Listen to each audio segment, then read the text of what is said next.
We want to bring, in addition to Rana Brown, go to Belgium, where we're joined by Ludo De Brabander, who is with the group Vrede, which is the Flemish word for peace.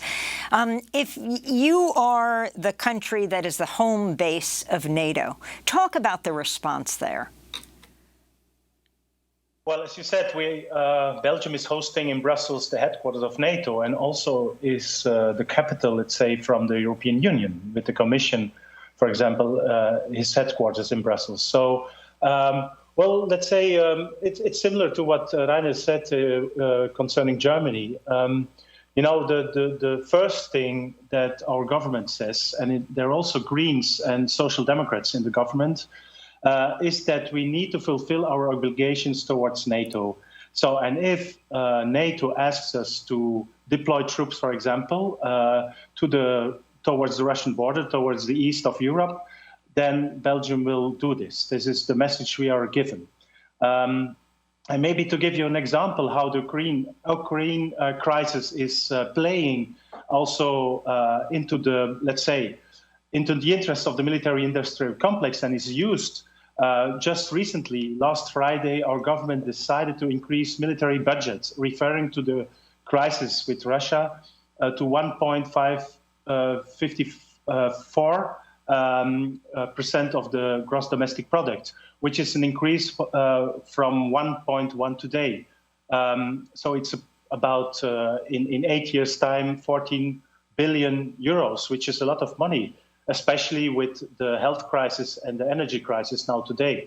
So, and you see there is almost no debate in media. It seems like to be almost a political consensus that this one is needed. So, and I think this is due to the NATO policy and also to the propaganda almost. We read and press their voices that are standing for peace and trying to give alternatives to military confrontation are almost not heard. So this is a little bit the atmosphere in Belgium. And Ludo De Brabander, I wanted to ask you, for those listeners here who may not be familiar with the origins and evolution of NATO, could you talk a little bit about the original reason why NATO was created, and especially why it chose, following the collapse of the Soviet bloc, to expand eastward? Well, NATO has, you know, when it was created in '49, it was to keep the Russians out, the Germans down, and the United States in. That's the very famous phrase that is often used.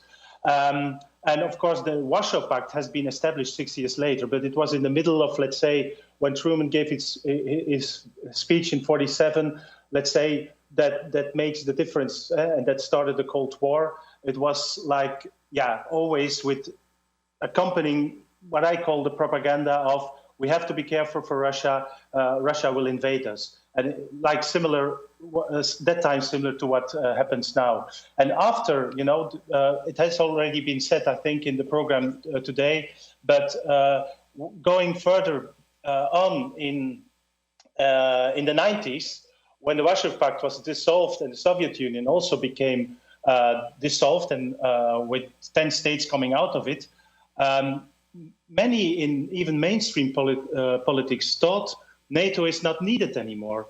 But NATO, it just the opposite happened. NATO, let's say, reinvented itself. It started in late 90s to expand its territory to the east. It changed, let's say, its policy of a pure defense organization through Article 5. You know, when one country is attacked, all countries will help and support the country attacked. This is the central, let's say, task of the NATO. Suddenly, there was talk about non-Article 5 tasks, which became intervention policy of NATO. And third, it started to be global by making a lot of cooperation agreements with countries and regions worldwide. So NATO has re-established itself as a global actor now, more and more, as a global force. And as Rainer said, NATO, more than half of military spending is done by NATO. And now you see a big push towards all NATO countries, because this was decided in Wales in 2014 to increase their defense military budgets. and it will become, even in a few years, 65% of all military expenditures in the world.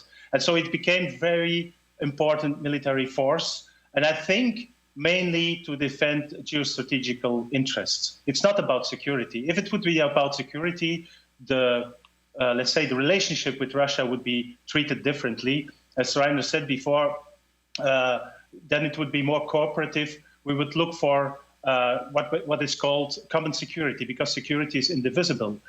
Security of the other is in the interest of the security of the one. So it is, but this policy is undermined by NATO, or this principle. And to what degree is there an opportunity for the peace movement to be able to affect the policies of some of the key players, European players within NATO? Well, it's very difficult. As I said, I mean, there is not much coverage of the positions of peace movement. What we try to do, we have also, as media announced already in the United States, on the 5th of February, so next Saturday, a vigil in Brussels. And what we try to emphasize is that NATO is not in our interest, not in the interest of security and peace, but also not in the interest of, let's say, the needs of people. This announcement of military spending to increase it, this is what we try to use, because at the same time there's a huge discussion in government, or we had a huge discussion in government, how to solve the bills of they go up 2, 3, 4 times up. Ludo, we have energy. 10 seconds. Okay, for energy, and how to solve that. So we want to oppose that military spending to what the real needs of the people. Ludo De Brabander is with the peace group Vrede, which is based in Belgium, where NATO is based. And thank you to Rainer Braun, who is with the International Peace Bureau, speaking to us from Berlin. Both will be involved with peace vigils as the escalation of militarism continues between Ukraine and Russia and the United States and NATO. I'm Amy Goodman with Juan Gonzalez. Remember, wearing a mask is an act of love.